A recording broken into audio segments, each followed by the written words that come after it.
Vamos a dar continuidad a la enseñanza que hemos venido dando de cómo mantener la liberación. Hoy vamos a la octava parte. Y vamos a leer la Biblia en Mateo capítulo 10, versículo 37 al 39.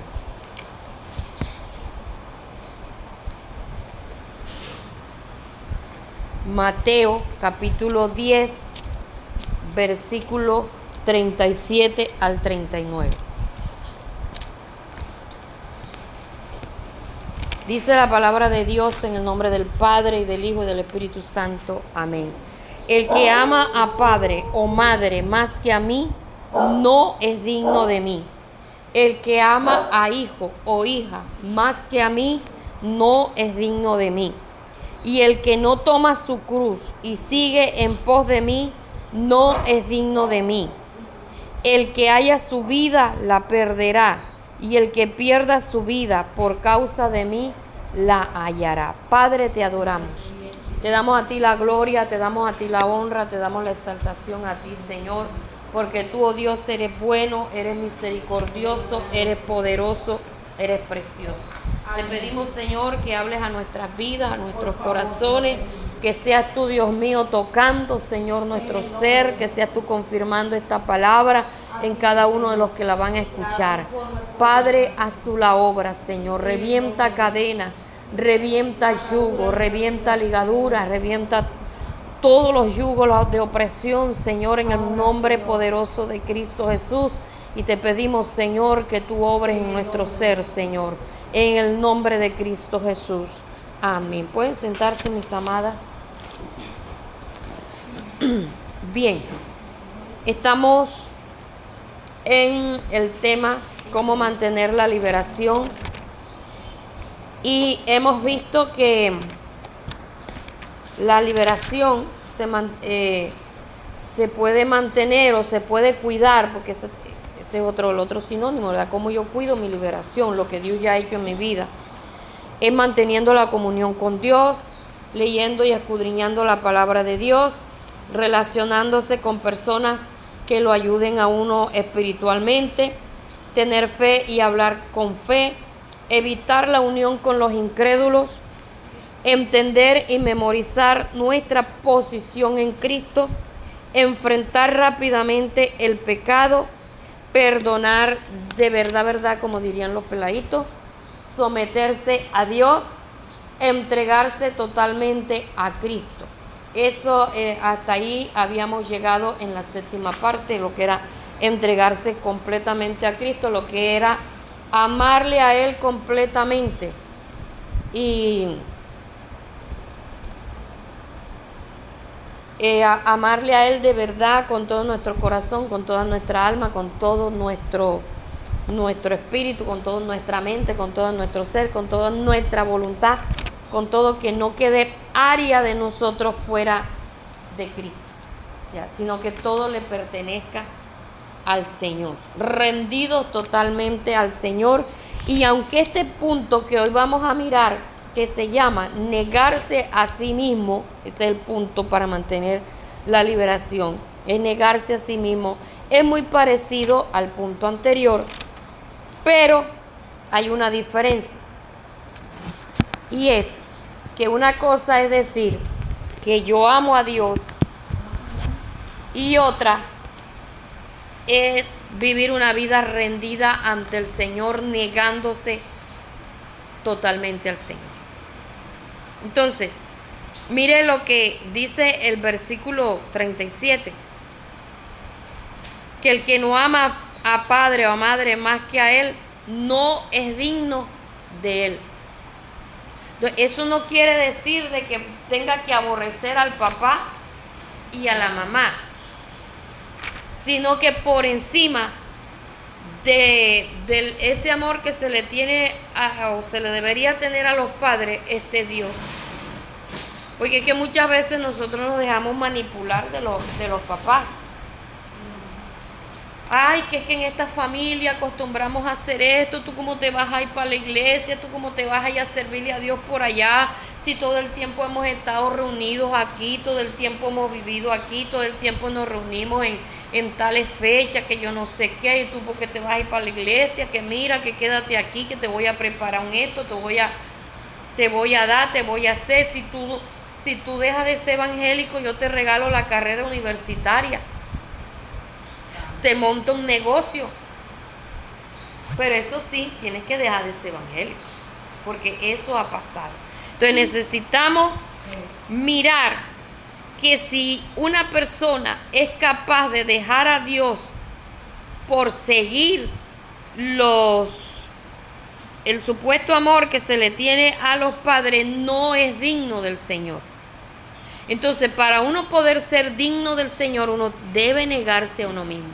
¿Por qué? Porque ese amor, o sea, es la comparación que nos está diciendo el Señor aquí. Es un amor que está por encima de todo.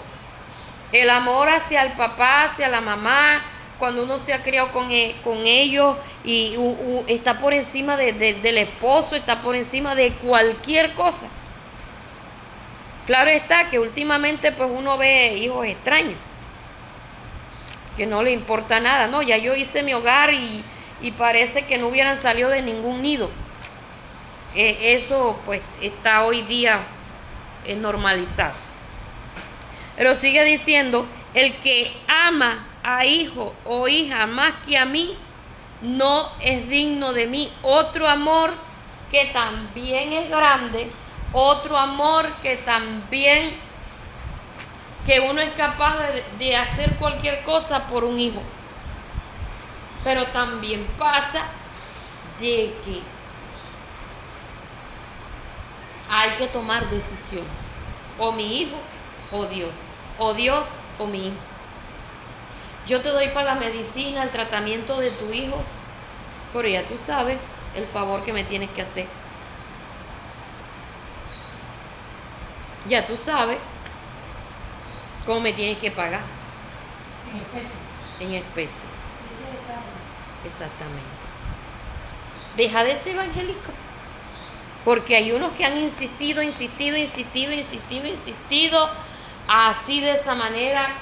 Hay un chantaje que se puede decir que es de frente, y hay otro chantaje que es simulado. Por ejemplo, a mí mi familia me hizo un chantaje simulado, porque ellos de frente no me decían, no queremos que tú seas evangélico. Pero empezaban, las mujeres que salen de noche a la calle es porque son prostitutas. Aquí nadie puede dormir en la calle. Aquí todos a las 9 de la noche tienen que estar aquí en la casa.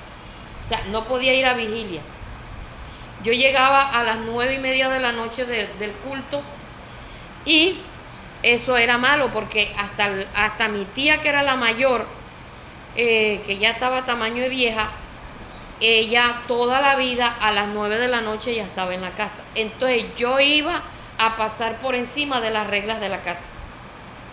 Y cuando pedí permiso para ir la vigilia del 24 de diciembre, eso me gané una lavada, una tendida, una manduqueada a la vez. O sea, hablaba por rato mi abuela y por rato hablaba mi tía.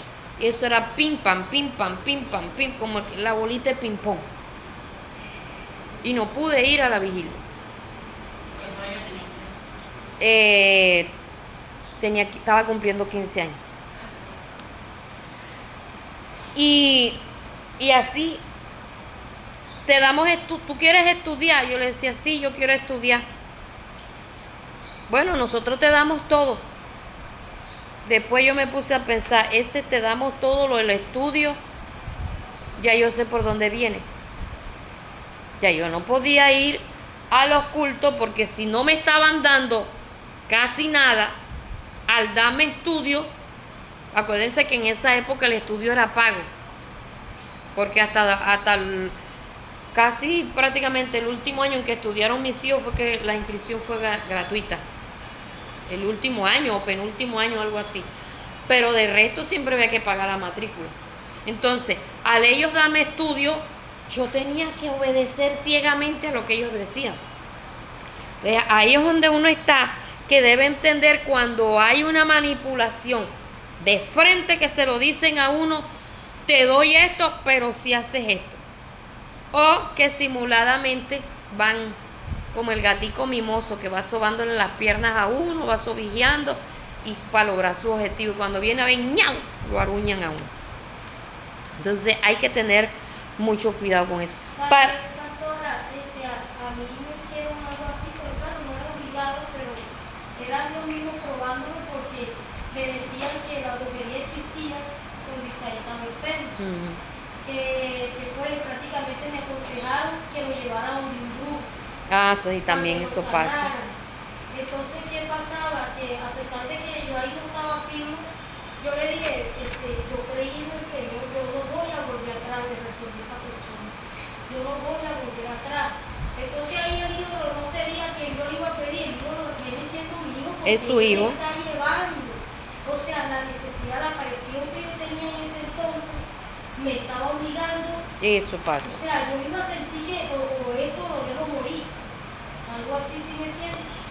Y yo dije, no, yo no voy a volver atrás, le dije a esa persona. Ahí había un chantaje. De uno ante el amor de papá, de mamá, de hijo, sea hembra o sea varón, uno es probado para saber si nosotros somos dignos de ser llamados hijos de Dios. Y cuando uno pone a un lado el amor hacia los padres, pone a un lado el amor hacia los hijos, uno se está negando a uno mismo. ¿Por qué? Porque eso duele. El desprecio que pueda uno recibir, la crítica, los señalamientos, y pare de contar, o sufrir las necesidades que de pronto uno esté padeciendo. No, y tú ¿por qué no estás estudiando? No, porque yo no tengo condiciones. Pero si tu papá y tu mamá tienen plata y te lo ofrecieron. Pero es que el costo es alejarme del Señor. Ese es el precio que me toca pagar. Y si nosotros no somos capaces de negarnos a nosotros mismos, no solamente no somos dignos de ser llamados hijos de Dios, no somos dignos de ser discípulos, sino que le abrimos puertas al enemigo. Y dice el versículo 38, el que no toma su cruz y sigue en pos de mí, no es digno de mí. ¿Qué representa la cruz? Una dificultad que nosotros estamos padeciendo. Porque ya nosotros llegamos a la cruz de manera espiritual para un arrepentimiento, ¿verdad? Pero esta cruz es lo que nosotros muchas veces tenemos que llevar encima, muchas veces arrastrándola porque es pesada, con tal de nosotros seguir a Cristo. Y acuérdense de la historia de aquel que se quejaba de la cruz que estaba llevando. Era muy larga. Y yo que aquí no dice que ama más a su esposa o a su esposo. A su esposo o a su esposa.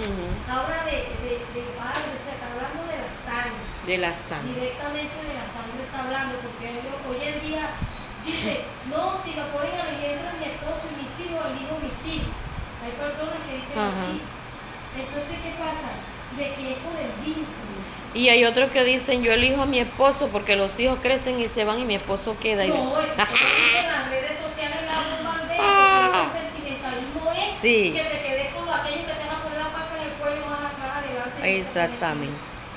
Entonces, el que se quejaba de la cruz, que era muy grande, era muy pesada, llegó antes que le había entregado la cruz y le dijo, mire que esta cruz está, bueno, entra y busca una que esté más corta. Él puso la cruz ahí, se puso a buscar y a mirar, y todas las que encontró estaban grandes y pesadas, hasta que encontró una que era corta y era liviana. Y dijo, esta me la llevo. Esta fue la que tú trajiste. Esta fue la que tú trajiste, esa misma. Echa tu medida. Es para ti. Entonces la Biblia dice que Dios no nos permite a nosotros una prueba más de la que nosotros podamos resistir. Sobrehumana. Todo lo que a nosotros nos pasa, aunque muchas veces sintamos que no aguantamos, que no soportamos, todo lo podemos en Cristo que nos fortalece. Porque cuando no, o sea, tenemos que aprender que no es en nuestra propia fuerza. Señor, yo en mi fuerza ya yo no aguanto. En mi fuerza ya yo no resisto. Pero en tu nombre, yo estaré aquí soportando, estaré aquí obedeciendo, estaré aquí resistiendo hasta que tú me des la victoria. Eso es negarse a uno mismo. Eso es tomar la cruz que a uno le corresponde vivir. Cada uno de nosotros tenemos una cruz distinta. Algunos es la suegra, como dicen por ahí en todos los predicadores que le echan siempre la culpa a la suegra, que hay suegras de suegra.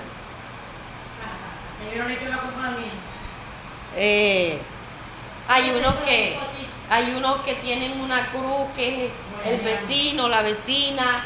Hay unos que tienen la cruz que es el cónyuge. O sea, hay tantas cosas en las que la situación económica, el sitio donde viven, el barrio, en fin, donde Dios lo colocó.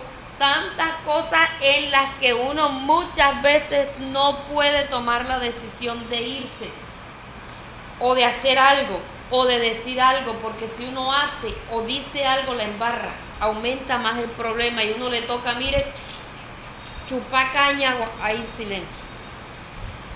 ¿Sí estás entendiendo? Amén. Negarse a uno mismo es tomar la cruz de Cristo. Yo pienso que ahí es donde empieza a aligerarse la carga, pastora, porque de cuenta que la cruz se hace pesada o el problema tú lo ves dimensionado muy grande, es porque dentro de ti hay cosas grandes que Dios está aplastando con el peso de la cruz. Claro. Porque si fuéramos más dóciles, esa cruz, mira, me la pongo aquí en el hombro y la llevo para arriba abajo. Pero como hay cosas en uno que se están apachurrando, y la cruz que cada quien lleva es porque esa es la que le duele. Ah, no, yo eso lo manejaría así, yo haría así, de esta manera, así, ese eres tú.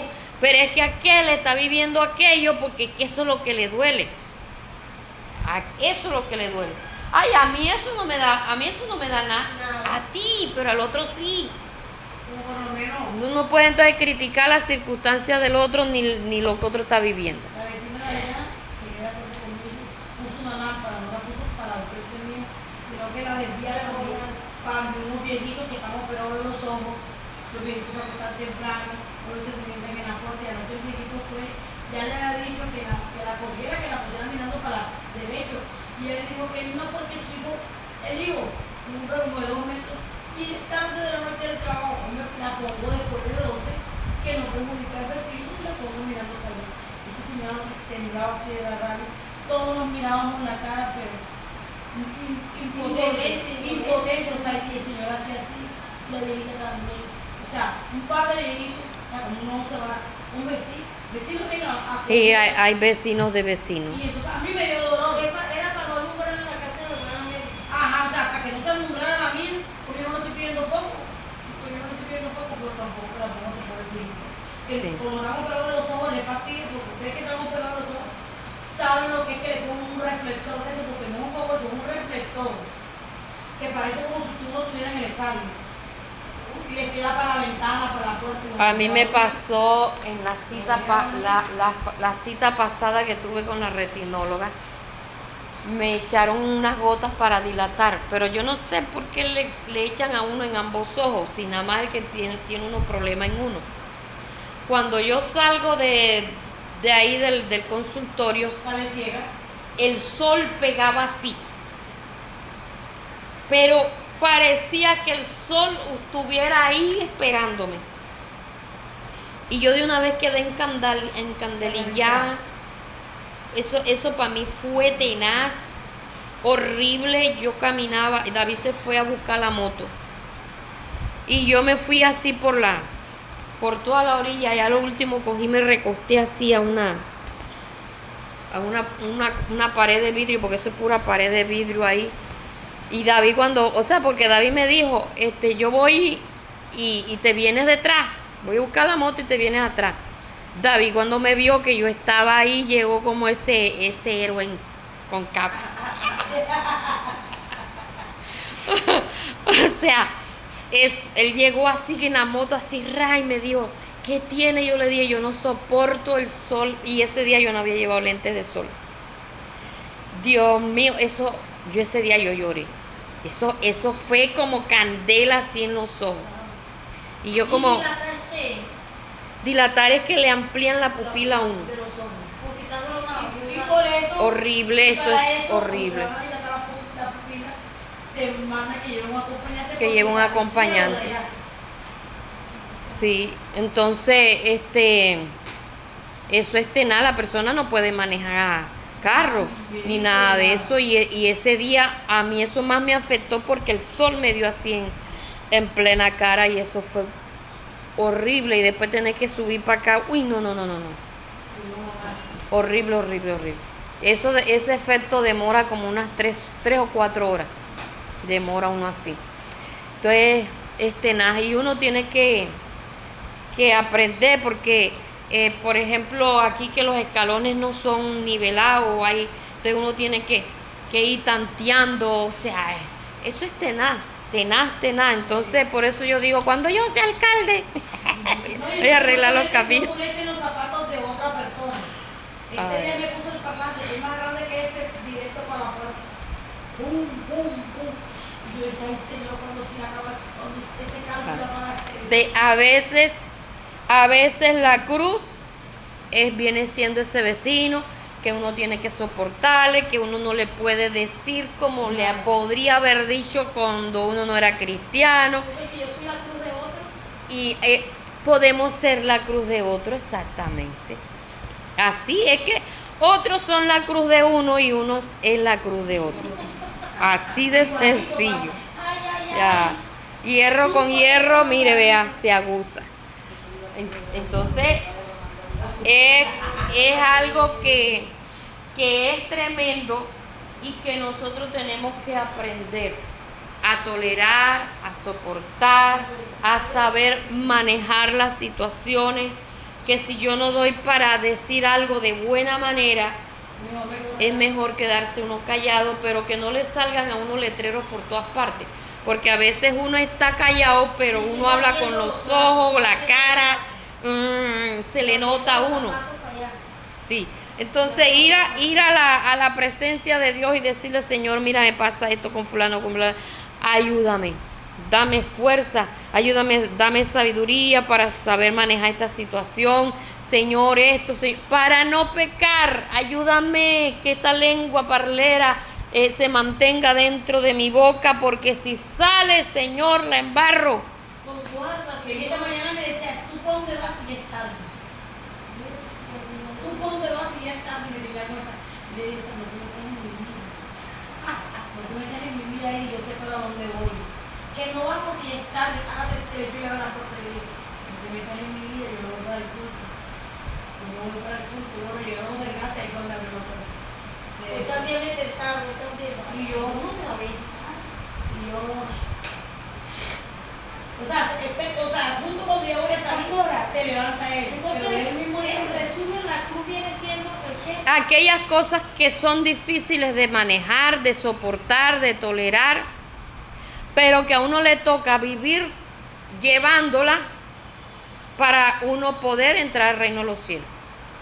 Por ejemplo, alguien que le hace daño a uno y que se le activa el rencor a uno, se le activa a uno el resentimiento. Entonces uno tiene que, Señor, yo renuncio a todo resentimiento, a todo rencor, a todo odio, y yo amo a fulano de tal o a fulana de tal. Yo la sigo amando igualito como antes de que me hiciera eso. Pastora, ¿será que esa cruz normalmente tiene que ser algo que convive con uno, verdad? Las espinas de adentro son las que más duelen. Porque no pudiera yo decir que es mi cruz, un ejemplo, Gracie. Es que cuando veo a Gracie me cae mal. Entonces decir, no, Gracie es mi cruz, no, ella no vive conmigo. Yo la veo aquí cada 2 horas, y cada un día sí, un día no. Pero no podría decir que ella es mi cruz, porque debería ser algo que, digo yo, que esté permanente conmigo. Puede ser, como no puede ser. Eso todo depende de cómo uno sea. Lo demás son crucecitas. Porque hay gente que ve a alguien cada año y se le da hasta diarrea porque se le retuerce todo. Y cada vez que se acuerda de esa persona, eso parece un pájaro carpintero, que fulano, que perengano, que yo no sé qué, que yo no sé cuándo. Que... Hay gente que no la está viendo y están hablando. Y uno tiene que decir, aprendí a pasar la página. Es que a mí no me está doliendo. Y porque cada rato lo recuerdas. Así le digo yo a una persona. Porque cada rato dices eso. Ya. Entonces, nosotros tenemos que aprender que necesitamos negarnos a nosotros mismos, renunciar a nuestros propios intereses, deseos y voluntad. Eso es negarse a sí mismo. Renunciar a nuestros propios intereses, deseos y voluntad. Aún a su propia vida para seguir a Cristo.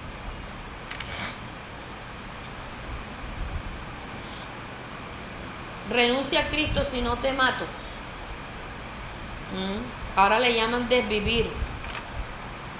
¿Para qué? Sí, para que el algoritmo no recoja esa palabra. Entonces le llaman desvivir. Entonces, renuncia a Cristo. Si no, te paso al papayo, diríamos nosotros acá los costeños, aquí en Colombia. ¿Qué seríamos capaces de hacer o de decir en ese momento? Y no podemos decir, yo con Cristo hasta el último instante.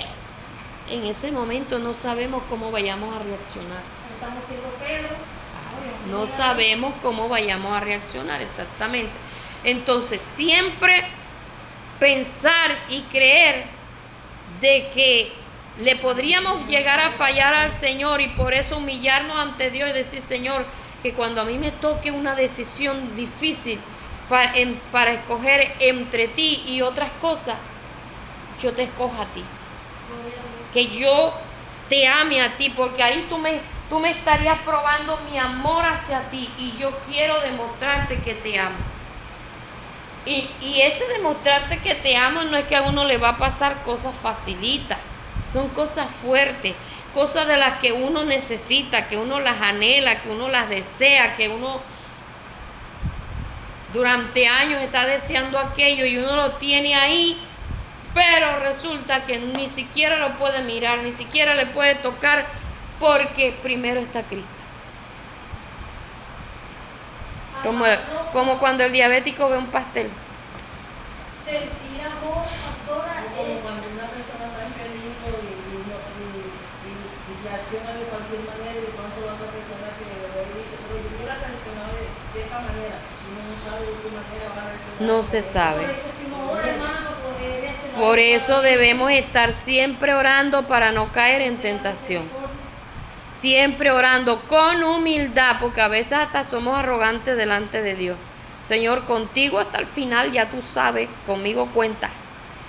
Pastora, en la oración a veces uno le dice, Dios, yo te amo, pero a veces le sale a uno, o sea, en ese mismo instante él te recuerda que en el trato hacia mi hermano, ahí está el amor. Alguien dijo, de todos los que te aman, yo te amo más. Entonces como diciendo, Señor, yo te quiero más, pero ayúdame a demostrar ese amor a mi hermano, porque es que la única forma de yo expresarle su amor, por eso que le decía a Pedro, apacienta mis ovejas, porque la única forma esa de es otra. No podemos decir que amamos a Dios aborreciendo a nuestro hermano. Que mi hermano me sea indiferente, siendo indolente ante mi hermano. No podemos hacer eso. Entonces no hay de verdad amor. No podemos decir que amamos a Dios y no amamos lo que Él ama. ¿Qué ama a Dios? Ama la santidad, ama la integridad, ama la pureza, ama su obra, ama las almas, ama hasta el que está hundido en el más cochino pecado del mundo, lo ama.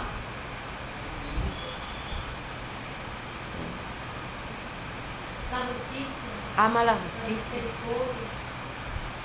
Alguien me dijo que Dios no podía perdonar a Miguel Garavito porque había violado a más de 100 niños y él no merecía el perdón de Dios. Yo le dije, violado y matado, ¿verdad, pastor? sí. Yo le dije, y nosotros sí merecemos el perdón de Dios. Que nosotros no hemos hecho nada en comparación con Él, pastora. Exactamente. Delante de Dios no hay pecado grande ni pequeño.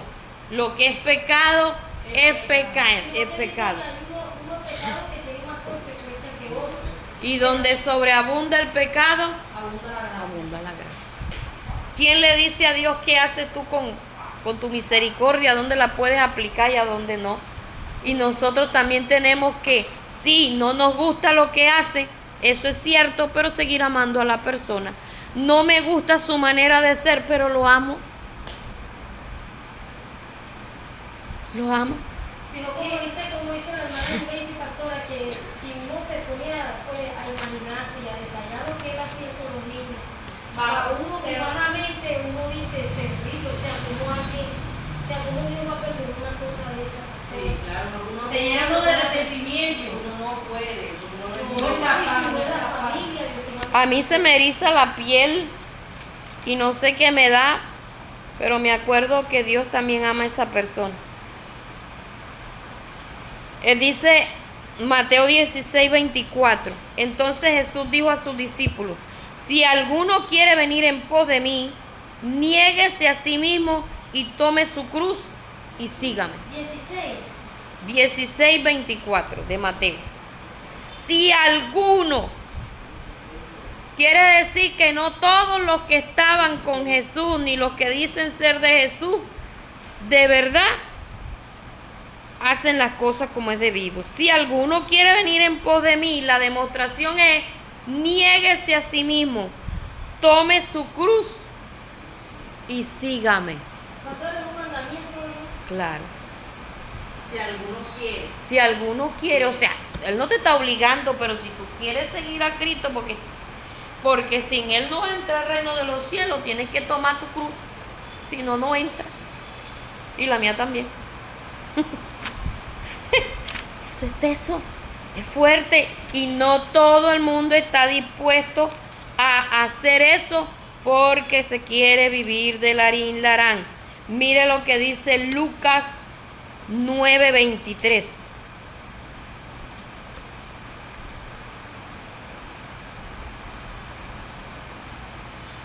Y mire la frase que hay distinta a las otras dos citas que he leído. Y decía a todos, si alguno quiere venir en pos de mí, niéguese a sí mismo, tome su cruz cada día y sígame. ¿Cuál es la palabra distinta? Cada día. Tome su cruz cada día y sígame. Quiere decir que no es cada 8 días cuando me acuerdo que soy evangélica. Porque hay unos que son evangélicos cada 8 días, ese día amanecen espirituales, ponen música cristiana y se la pasan alabando a Dios todo el día. Van a culto, llegan espirituales. Lucas 9:23. Ese día amanecen así. Tome su cruz cada día. Mire, el concepto que les di de lo que es negarse a sí mismo, renunciar a sus propios intereses. Conocí a un varón que él estaba ya casi terminando la carrera de medicina. Casi. ¿Usted sabe lo que es estudiar medicina? Son como 5 años. Wow. Y eso es 7. 5 años, que son 10 años. semestres. Y el Señor lo llamó a que le sirviera. Ya casi terminando la carrera. Y él dice, me tocó renunciar. No la podía terminar. Cuando el Señor le dice, déjalo, déjalo. Tengo que lo dejar. Déjalo porque quiero que me sirva. ¿Usted sabe lo que absorbe la carrera de medicina? Eso La te plata. O sea, tú te negas. Ahí esa carrera hace que tú te niegues. Porque a todo renuncia, a la fiesta, a la amistad. O sea, todo es un... Entonces, fíjese lo que está diciendo la hermana. Para estudiar esa carrera le toca negarse a muchas cosas. Para seguir a Cristo también toca negarse a muchas cosas. Se le dice abstenerse. Sí. porque, Toca muy negarse. absorbente esa carrera. Pero mire, por Cristo nosotros no somos capaces de renunciar a muchas cosas, a dejar muchas cosas, pero nos creemos que sí somos evangélicos. ¿Qué tiene de malo trabajar en la modistería y servirle a Dios? No tiene nada de malo. Si voy a ser mi padre, voy a ser la Pero es que no es la mala de uno. Te va a llegar el tiempo que es para todas. Para todo el mundo.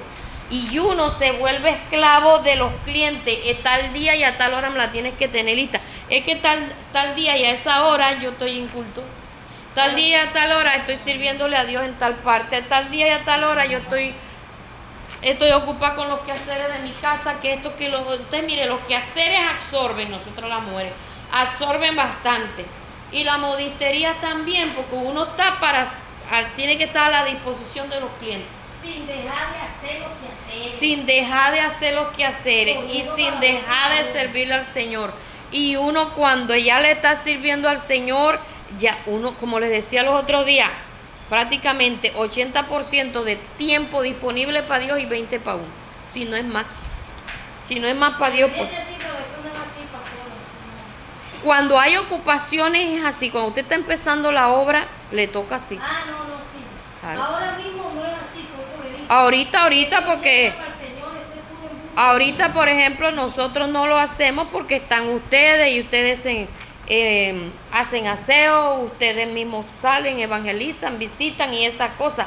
Pero cuando nos tocaba a nosotros, yo hacía los oficios era a las carreras para poder tener todos los días el tiempo disponible para servirle a Dios. Todo era así, a las carreras, hasta el sueño. Y uno se acostaba. Y a la mamá le digo. No, uno se acostaba con el pensamiento de que en cualquier momento lo podían llamar a uno para orar por alguien. O sea, tenía que estar preparado. Tiene que estar preparado como la llantería 24/7. Entonces, servirle a Dios es así. Cuando uno está empezando es así. Que aquí, gracias a Dios, no les gusta mucho pedir consejería. Pero hay consejería en la que se demora uno 1 hora, 2 horas, 3 horas y dele. Porque hay problemas graves. Porque hay problemas graves. De repente que lleguen buscando pastor, fulanito, que me está no sé qué, y es la madrugada o es que tiene que pararse. Tiene uno que pararse. Para masticarse el chicharrón ahí. Sí, a veces David ya está orando para acostarse. David a veces está orando para acostarse y llegan y lo llaman, pastor, mire que ore, que mi fulanito está rebotado, que fulanito, y a veces le toca. Claro, cuando él no es miembro de aquí, que ya él sabe quién puede orar por alguien, le dice, vaya, matique usted mismo su chicharrón, ahí sí, pero de resto a él le toca. Ya. Entonces empieza a orar así en voz bajita para no desvelarme a mí. Porque a mí como con cualquier cosa se me quita el sueño, entonces él llega y empieza a orar así en voz baja. Pero O sea que nunca debemos soltar la cruz, lo que quiero decir. nunca, hermano, nunca. Y eso es lo que agota, pastora. Si no estamos llenos de la presencia de Dios, la soltamos. Porque no podemos. No Porque aguantamos. cuando no estamos llenos de la presencia de Dios, la cruz pesa más. Sí, no aguantamos. Solo sumergidos en el Señor es que esa cruz puede estar flotando. Y eso no puede pasar. Como que no, hermana. O sea, yo no estoy diciendo que esto nunca lo vamos a sufrir, sino que siempre vamos a estar con esa cruz. Sí, es verdad, pero Con la cruz siempre vamos a estar. digamos, dice la palabra del Señor, venid a mí todos los que estén trabajando cargados y yo os haré descansar, lleva mi yugo. O sea, Él está diciendo, lleva el peso que te voy a dar, no te va a poder dar. Ahora pueda que el Señor le cambie la cruz. La que tiene ahorita la está preparando físicamente, poniendo el ejemplo físico, ¿no? Para que usted aprenda a soportar el peso, yo aprenda a soportar el peso para endonarle otra más grande y más pesada. Es que Por lo menos a mí se me hace difícil cuando los pastores me dicen, ay, hermana, ven aquí. Ay. Pero he hecho lo que me dicen, me he estado retrayendo. O sea, ya no me canso tanto en esa parte de allá, ¿sí? Sino que ya se me ha ido como que aligerando. sí, porque ya he dejado que entonces ya la que se involucró es mi hermana. Entonces me dice que yo por eso no me gusta, yo dije, yo por eso de yo estoy así como que Ya usted calla más que así, por los laditos, como usted me ha dicho. Sí, pero como que sí, pero como que no. Claro. Planteo, como que saco. Ay, que fulano esto, haz esto y ya. Cada quien que vaya a vivir lo suyo. Te recargas, te pesas, te cansas, Claro. ¿sabes? Así. Entonces, ¿qué estamos nosotros haciendo si de verdad estamos llevando la cruz de Cristo? Nos estamos negando a nosotros mismos. Mire, a veces nosotros desde pequeñitos hemos deseado estudiar algo. Porque hay gente que desde pequeño se enfoca en algo. Dice, cuando yo sea grande voy a estudiar esto, lo otro. Llega Cristo y le dice, no es por ahí. Es por acá. Y ojo con esto, que yo no estoy diciendo que no se estudie. Estoy hablando de cuando es la voluntad de Dios, que a veces Dios habla y le dice a uno no. A veces Dios habla así. No estoy diciendo tampoco que no trabaje. A veces Dios habla y le dice a uno no. Todo en el Señor es por etapas, es por momentos, dependiendo de cómo sea uno, dependiendo de las circunstancias. Por poner un ejemplo, nosotros somos dados, nosotros somos dados a que porque estamos cansados de trabajar y eso, nos tiramos en la cama como una ballena y no oramos. El Señor llega un momento en que nos dice, no vayas más a trabajar. ¿Por qué? Porque tiene su vida espiritual descuidada. Cuando te va a llevar más tiempo. Claro. Entonces, te acuestas cansada y no oras. Y de ñapa no madrugas antes de ponerte a trabajar. No madrugas a orar, madrugas es para ir a trabajar. Entonces, tiene su relación con Dios descuidada. ¿Cuándo va a hacer la voluntad de Dios ni va a estar en el nivel que Dios quiere? Llega el momento en que Dios le dice, ¿lo sueltas o te lo quito? Porque nos ama. Porque nos si el ama. otro deja que nos descarriemos y que vayamos Claro. allá, Entonces, a la roba con los nosotros tenemos que aprender a saber manejar las cosas para que el Señor no nos las quite. Ya, saber manejar el tiempo, saber demostrarle a Él prioridad. Saber demostrarle a Él que Él es nuestra prioridad. Señor, amanecí sin ganas de orar, pero aquí estoy. Señor, amanecí con sueño, amanecí cansada, pero aquí estoy cumpliéndote la cita. Yo le digo una cosa. No me señales, no me Le digo una cosa y no se los digo por jactancia, porque Dios sabe que no es jactancia, ya yo no pongo ni alarma. Ya tiene la hermana abierta. Ya yo no pongo alarma, porque cuando vengo a ver 3:45, despierta, sin ruido y sin nada, pero sin sueño. Ya yo sé que el Señor quiere, ponte a orar. Y a veces yo digo, ay Señor, hoy por lo menos me le doy en la rodilla y empieza a picarme todo el cuerpo, y una cosa y otra. Ya yo sé, ya, Señor, ya entendí. Cuando yo me acuesto, me pongo a orar para dormirme, ya listo. Y yo sé cuando el Señor ya quiere que yo no duerma. La cama me fastidia, me pica el cuerpo, me espanta el sueño y tengo que ponerme a orar hasta que, mejor dicho. O sea, yo puedo hacer vigilia cualquier día de la semana. ¿Por qué? Porque ya yo sé que es el Señor que me está poniendo a orar. Y fíjese usted que, por ejemplo, hubo una semana donde hice dos vigilias, una hasta la 1 y otra hasta las 3 de la mañana. Y en esos 2 días que yo hice vigilia, a Marilyn la estaban atacando fuerte. En esos 2 días. Y en esas 2 vigilias era, ora por tus hijos, ora por tus hijos, ora por tus hijos. Y yo casi no oré por más nadie, sino por mis hijos. Por mis hijos. No, Marilyn me dijo, mami, yo sentía al frente de la casa, sentía movimientos espirituales, sentía que lo que era se me quería meter para la casa y no me dejaba dormir. pero no se arrepiente. Y ella, estando así como está, ve los demonios, los oye y todo. Claro, porque es que los dones son irrevocables. Claro.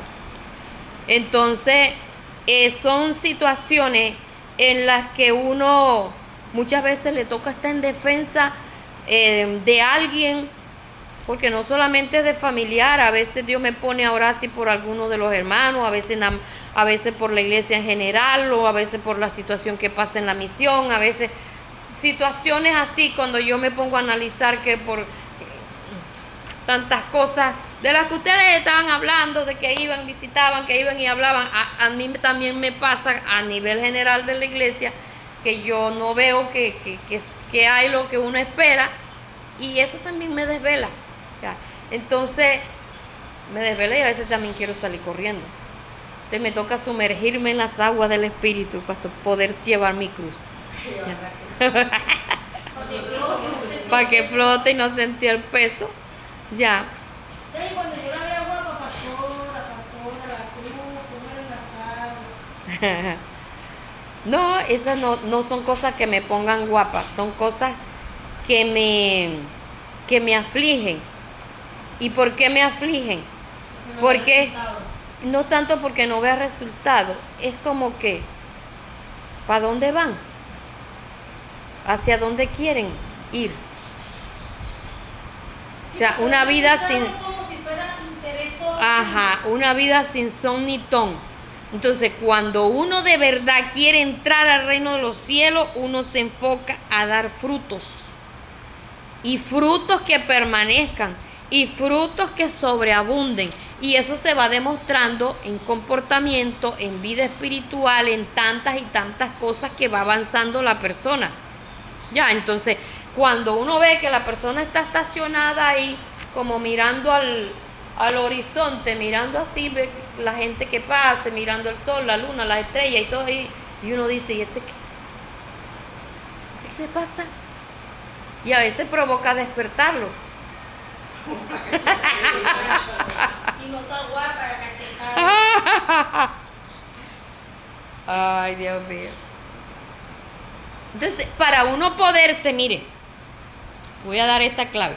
Ya, yo les acabé de decir que a veces provoca despertarlo, ¿verdad? En la parte humana. Entonces, para uno poder estar sonriente ante adultos que son normales, pero que se comportan como niños, y uno no llenar, y uno no, que no le pase como Nehemías, uno tiene que sumergirse en la presencia de Dios. Ya. Porque si no, uno coge, los insulta, los lava, los tiende, los manduquea, los plancha, los pone al sol y vuelve y los recoge, los dobla y vuelve y los sacude y dice todavía le falta más. Porque no es fácil y sea igual. Claro. Entonces, son situaciones que ustedes llevan su propia cruz. Yo llevo las mías propias a nivel personal, a nivel familiar. ¿Ah? Nadie me va a ayudar a cargar. Nadie me va a ayudar a cargarla. Y llevo la de la congregación también. Entonces necesitamos aprender que si no nos negamos a nosotros mismos, no somos dignos de ser llamados hijos de Dios, no somos dignos de ser llamados discípulos del Señor, no somos dignos de entrar al reino de los cielos. No podemos mantener la liberación porque eso se llama descuidos espirituales, todo eso se llama desobediencia, y ahí le estamos abriendo la puerta a los demonios para que entren y hagan su agosto.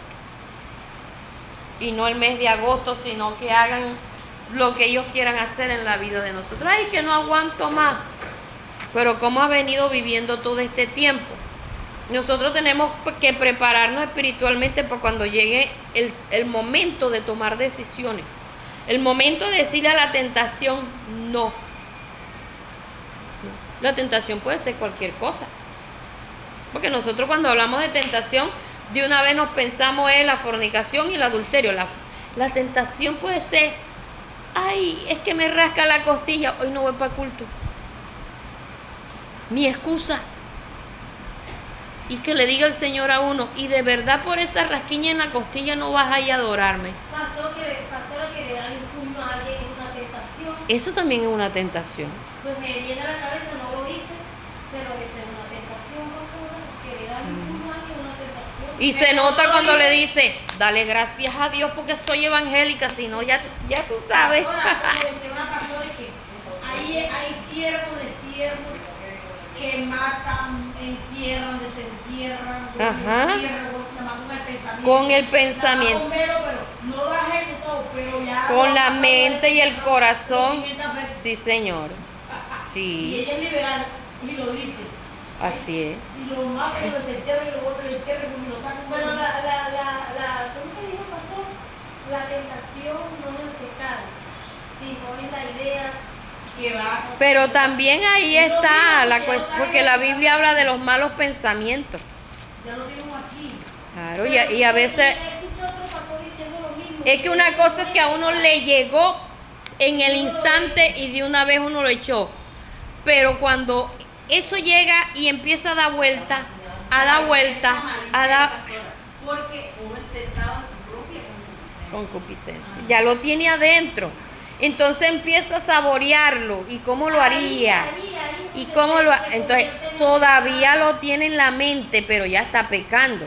No, No- pero lo que usted dice, una cosa ¿cómo le digo? Llegó Lo pensé, en el pensé, instante y lo y eché. saqué, Ya, Yo fuera. era el puño aguacho. Ya. Porque yo después que bajé pensé, le fuera dado. Yo después que pensé, yo después que bajé lo pensé. Y también, gracias Señor porque no pequé. Ay, yo ahorita le dije, Señor, menos mal que no me dio por Ah. Entonces, necesitamos hacer un análisis. ¿Cuál es nuestra cruz? ¿Cuál es nuestra cruz? Mi propio carácter. También, Que puede ser la cruz. Yo pensé ahorita, Y estamos negándonos a nosotros mismos porque las reacciones en nuestra naturaleza humana, como nosotros hemos venido acostumbrados a comportarnos, eso no es fácil. Eso no es fácil y necesitamos aprender a negarnos a nosotros mismos para no reaccionar igual. sí, es Claro cierto. está que, por ejemplo, algunos en su naturaleza humana No solo podían, como dicen por ahí, matar y comer del muerto. Otros no, en esa parte no somos tentados así, porque yo por mi lado, yo en mi naturaleza normal, yo lo que me ponía era llorar de impotencia, porque no daba ni para hacer nada ni para hablar nada, no, yo no daba para defenderme en usted nada. mataba en la mente. Pastora. Porque usted se llenaba de rabia e imaginaba que iba a hacer daño. Algunas veces lloraba y lloraba y lloraba de rabia y hasta ahí.